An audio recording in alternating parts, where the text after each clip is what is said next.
Hi everyone, I've just come to share with you today my Halloween Oddities journal, and this is a journal that I've made with a fabric cover, and it has a lovely it's a lovely fabric with skulls and roses and birds on it.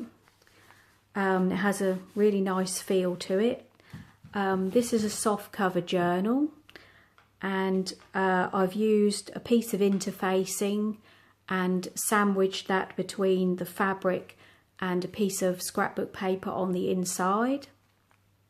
I've left the edges rough and I've just stitched all the way round the journal.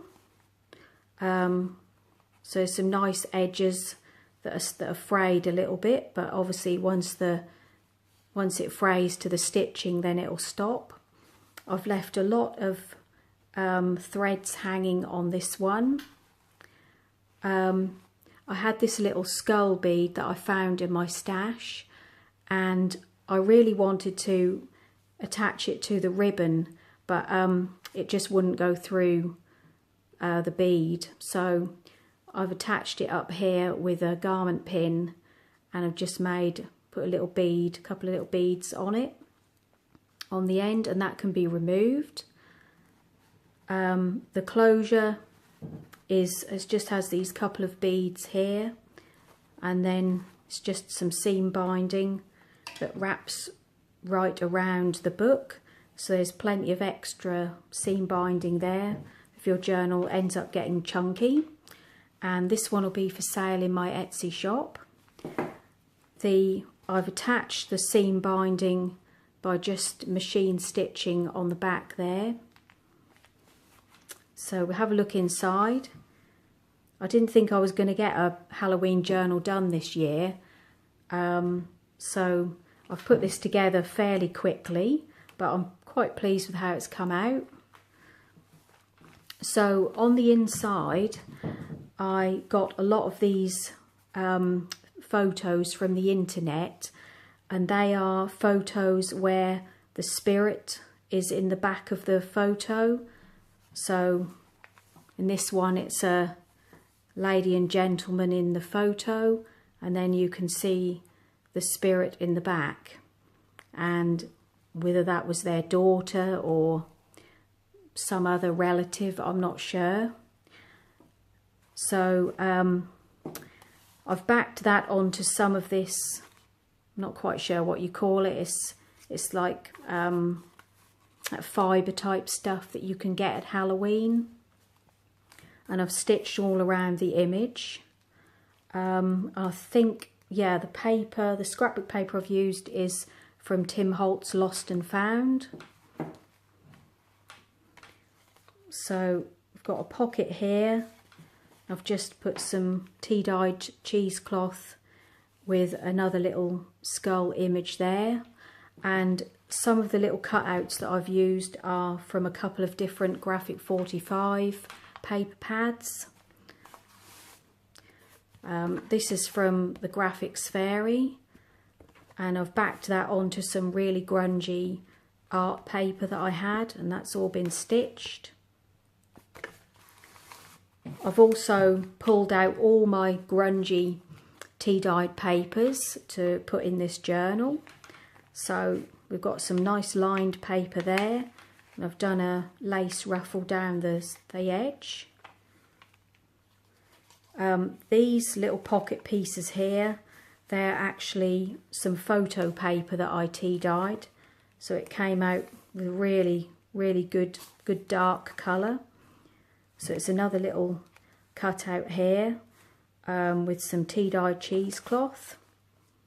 The two packs are Steampunk Spells, and the other one is, it says it here, is the Old Curiosity Shop. They're both from Graphic 45. I don't think you can get this paper pad any longer. I've been hanging on to it forever, and I've really been hoarding it because it really is nice.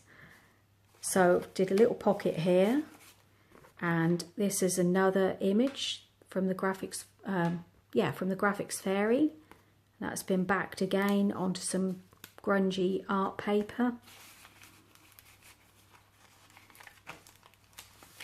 Some nice tea-dyed baking paper.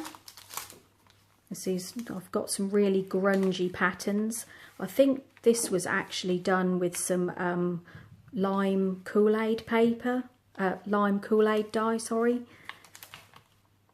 So we've got a little pocket there. Just a little pocket there, you can tuck something in. That's all been sewn, and that's another spirit photo. Done a little bit of random sort of stitching on the pages. Another pocket here with a seam binding ruffle and just a little tag. It's a little envelope, paper bag that's been stitched again. And there's some really dark transfer at the bottom. I actually got this by putting my papers on a metal baking tray, and the edges will come out a lot darker when you do that. And it also did it on the inside, and there's a bit of the pizza pan. It was actually a pizza pan that I laid it on. This is a page from a Victorian invention book, and this is about a nose machine that was supposed to, I think it was meant to reshape your nose. I just thought that looked a bit sort of weird, like as the Victorians were very strange in some of the things they did. It's a bit more of a grungy paper. This is some more of the photo paper that I've made into a pocket. That's another little, that's from the old curiosity shop. And it's just a little piece of folded paper.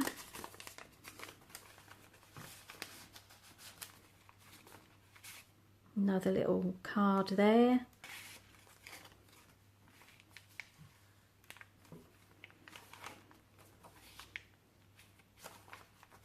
And this is another one, another image, and this is the Spring-Heeled Jack, he was called, the Terror of London. I don't really know anything about him, but I thought it was a really good image. Another pocket here with a seam binding ruffle. That's another card from the paper pack. That's another one I've backed, that's just been backed onto cartridge paper. Paper bag.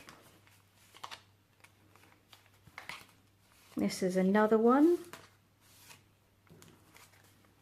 You can see the image in the background.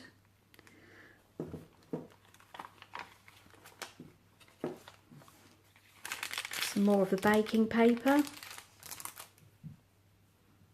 Here, this is another image I think I got from the Graphics Fairy. Just put a couple of little tags in there. And that's a big flip out page for extra journaling. The other side of the little pocket.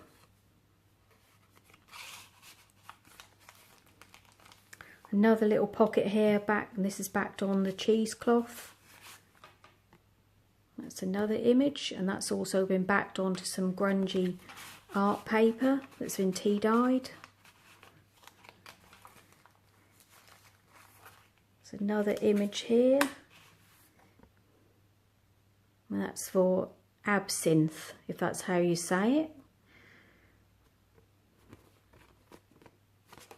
It's a big journaling card,